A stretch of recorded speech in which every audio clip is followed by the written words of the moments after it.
ಆತ್ಮೀಯ H16 news ಅರ್ಥಾತ್ ಹೇ ಸೀತಾರಾಮಗೆ ಸ್ವಾಗತ. ನಾನು ನಿಮ್ಮವ MI ಅಥವಾ ಮಲ್ಲಪ್ಪ ಜೋತಾವಾರ್. ಆದ್ಮೇಲೆ ಈಗ ತಾವು ದಿನ ಸುದ್ದಿಗಳನ್ನ ಅದರ ಜೊತೆಗೆ ವಿಶೇಷತೆಗಳನ್ನ ನೋಡ್ತಾ ಹೋಗಿ ವಿಶೇಷ ಈ ಮೊದಲನೇ ಸುದ್ದಿಯನ್ನು ನೋಡಿ.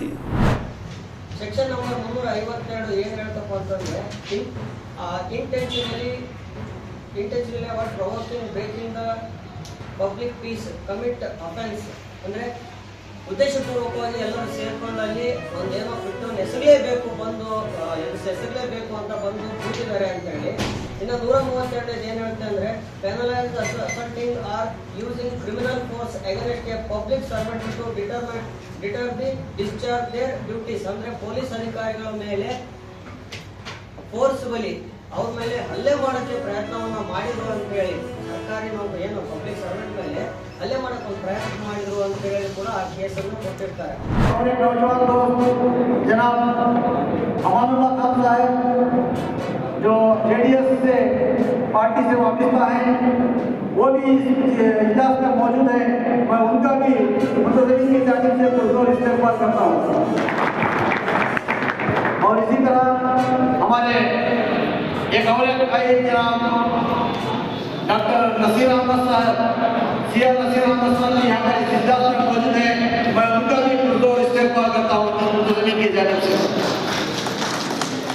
और इसी तरह हमारे हाल ही के NTC के रुकन और साबिक के वक्फ बोर्ड के चेयरमैन जनाब हमारे दोस्त मोहम्मद सिराज अहमद यहाँ पर मौजूद है. मैं उनका भी मिर्जा गालिब साहब का एक शेर है, इतनी भी वफादारी मत कर यूं मदहोश होकर है गालिब, इतनी भी वफादारी मत कर यूं मदहोश होकर है गालिब, ये लोग तुम्हारी एक कथा पर सारी वफाएं भूल जाते हैं.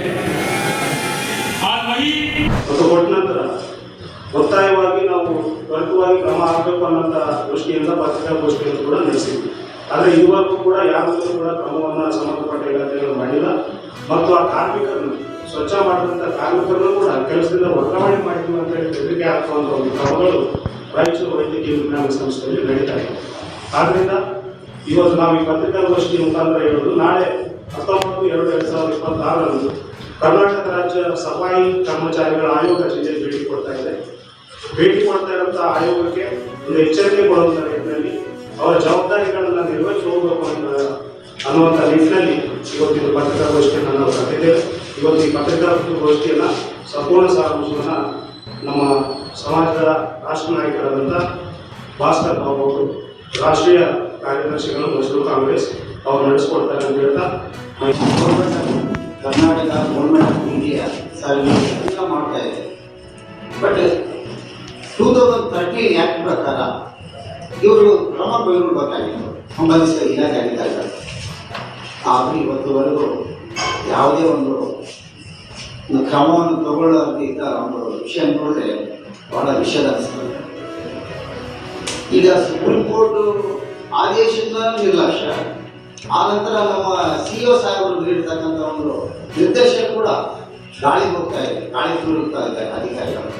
ನಮಗೆ ಏನಂತಂದ್ರೆ ಈಗಾಗಲೇ ಆ ಬಡ ಕಾರ್ಮಿಕರು ನಿಸ್ಸಹಾಯಕರು ಮ್ಯಾನ್ಯುವಲ್ ಸ್ಕ್ಯಾನಿಂಗ್ ಅಂದರೆ ಪಿಟ್ರಿಯಾಗಿ ಕೆಲಸ ಮಾಡ್ತಕ್ಕಂಥ ಒಂದು ದೃಶ್ಯ ಏನಿದೆ, ನಮ್ಮ ಮಿತ್ರ ಬಾಂಧವರು ಈಗಾಗಲೇ ಮಾಧ್ಯಮ ಮುಖಾಂತರ, ಪತ್ರಿಕೆ ಮಾಧ್ಯಮ ಮುಖಾಂತರ, ದೃಶ್ಯ ಮಾಧ್ಯಮ ಮುಖಾಂತರ, ಮನವಿ ಪತ್ರದ ಮುಖಾಂತರ ಈಗಾಗಲೇ ಎಲ್ಲರಲ್ಲಿ ವಿನಂತಿ ಮಾಡ್ಕೊಂಡಿದ್ದಾರೆ ಇವ್ರಿಗೆ ನ್ಯಾಯ ಕೊಡಬೇಕು ಅಂತೇಳಿ. ಬಟ್ ಇವತ್ತುವರೆಗೂ ನ್ಯಾಯ ಕೊಡೋದು ಬಿಟ್ಟು ಅವರು ಇಮಿಡಿಯೇಟ್ಲಿ ಎತ್ತರಿಕೆ ಮಾಡ್ತಾ ಇದ್ದಾರೆ ಸಂಬಂಧಿಸಿದ ಇಲಾಖೆ ಅಧಿಕಾರಿಗಳು. ಬಹಳ ದುಃಖ ಅನಿಸ್ತದ. ಮೊದಲೇ ಅವರು ಅಮಾಯಕರು, ಅವಿದ್ಯಾವಂತರು, ಒಟ್ಟಿಗೆ ಒಂದು ಇದ್ರಿಲ್ಲ ಅಂಥವರು ಮತ್ತೆ ತೆಗ್ದಲ್ಲಿ ಯಾವುದೋ ಒಂದು ಜಿಲ್ಲೆಗೆ ಒಂದು ವರ್ಗಾವಣೆ ಮಾಡ್ತಾ ಇದ್ದಾರೆ ಅಂತಂದರೆ ಎಷ್ಟು ವಿಷಾದನೀಯ ಅನಿಸ್ತದೆ ಅಂತಂದರೆ, ಅದು ಸುಪ್ರೀಂ ಕೋರ್ಟ್ ಆ್ಯಕ್ಟ್ ಏನಿದೆ 2013 ಆ್ಯಕ್ಟ್ ಪ್ರಕಾರ ಇವರು ಇಮಿಡಿಯೇಟ್ಲಿ ಆ್ಯಕ್ಷನ್ ತಗೊಳ್ಳೇಬೇಕು. ನಾವು ಗೊತ್ತಾಯ ಸಂಬಂಧಿಸಿದ ಯಾರೇ ಇರಲಿ, ಯಾವುದೇ ಇಲಾಖೆಯ ಅಧಿಕಾರಿಗಳಿರ್ಬೋದು, ಪ್ರೈವೇಟ್ ಸಂಸ್ಥೆ ಇರ್ಬೋದು, ಅವ್ರ ಮೇಲೆ ಒಂದು ಆ್ಯಕ್ಷನ್ ತಗೊಂಡು ಅವರ ಒಂದು ಕಾಂಟ್ರಾಕ್ಟ್ ಏನಿದೆ ಕಪ್ಪು ಪಟ್ಟಿ ಸೇರಿಸಬೇಕು ಇಮಿಡಿಯೇಟ್ಲಿ. ಅದು ನಾನ್ ಬೇಲೆಬಲ್ ಇದೆ ಕೂರೋದನ್ನ ಕಟ್ಟಿಲ್ಲ. ಅದನ್ನ ಕಾರ್ಯಕ್ರಮದಲ್ಲಿ ತಂದ್ರೆ ಮಾತ್ರ ಈ ಮ್ಯಾನ್ಯುವಲ್ ಕ್ಯಾಬಿನರ್ಗಳಿಗೆ ಸಫಾಯಿ ಕರ್ಮಚಾರಿಗಳಿಗೆ ಒಂದು ನ್ಯಾಯ ಸಿಗ್ತದೆ ಅಂತೇಳಿ ಈ ವೇದಿಕೆ ಮುಖಾಂತರ ತಮ್ಮಲ್ಲಿ ನಿಜವಾಗ್ಲೂ ಹೇಳಬೇಕಾದ್ರೆ ನನಗೆ ಒಂದು ಭಗವಾನ್ ಶ್ರೀರಾಮಕೃಷ್ಣ ಮಂದಿರದ ಉದ್ಘಾಟನೆ ಕಾರ್ಯಕ್ರಮವನ್ನು ಮಾಡಿದ್ವಿ. ಅದರ ಪ್ರಯುಕ್ತ ನಾವು ಇದನ್ನ ಈ ದಿನಾಂಕವನ್ನು ಇಟ್ಕೊಂಡು ಪ್ರತಿ ವರ್ಷ ನಾವು ಒಂದು ವಾರ್ಷಿಕೋತ್ಸವ ಅಂತ ಮಾಡೋದ್ರ ಪ್ರಯುಕ್ತ ನಾವು ಫೆಬ್ರವರಿಯಲ್ಲಿ ಸಾಮಾನ್ಯವಾಗಿ 3ನೇ ಶನಿವಾರ, ಭಾನುವಾರ, ಸೋಮವಾರ ಅಥವಾ ಶುಕ್ರವಾರ, ಶನಿವಾರ, ಭಾನುವಾರ 3 ಕಾರ್ಯಕ್ರಮಗಳನ್ನು ಈ ವಾರ್ಷಿಕೋತ್ಸವ ಸಮಾರಂಭದ ಪ್ರಯುಕ್ತ ನಾವು ಹಮ್ಮಿಕೊಳ್ತಾ ಬಂದಿದ್ದೀವಿ. ಅದರಲ್ಲಿ ಒಂದು ಯುವ ಸಮಾವೇಶ, ಒಂದು ಶಿಕ್ಷಕರ ಸಮಾವೇಶ, ಭಕ್ತ ಸಮಾವೇಶ ಮತ್ತು ಸಂಜೆ ಸಾಂಸ್ಕೃತಿಕ ಕಾರ್ಯಕ್ರಮಗಳು ಮತ್ತು 2-3 ಪ್ರವಚನಗಳು. ಇದು ಒಂದು ತಾವೆಲ್ಲ ಇಲ್ಲಿವರೆಗೆ ಸುದ್ದಿಗಳನ್ನು ನೋಡಿದಿರಿ, ಜೊತೆಗೆ ವಿಶೇಷ ಘಟನೆಗಳನ್ನು ಸಹ ನೋಡಿದಿರಿ. ಅದು ನಿಮ್ಗೇನು ಅನ್ನಿಸ್ತು? ನಿಮಗೆ ಲೈಕ್ ಮಾಡಿರಿ, ಶೇರ್ ಮಾಡಿರಿ, ಕಾಮೆಂಟ್ ಮಾಡಿರಿ, ಜೊತೆಗೆ ಸಬ್ಸ್ಕ್ರೈಬ್ ನಿಲ್ಲಿಸ್ಬೇಡ್ರಿ. H16 ನ್ಯೂಸ್ ಅರ್ಥಾತ್ ಈ ಸಿದ್ದರಾಮಯ್ಯ ಸತ್ಯದ ಕೈಗನ್ನಡಿ ವಂದನೆಗಳು.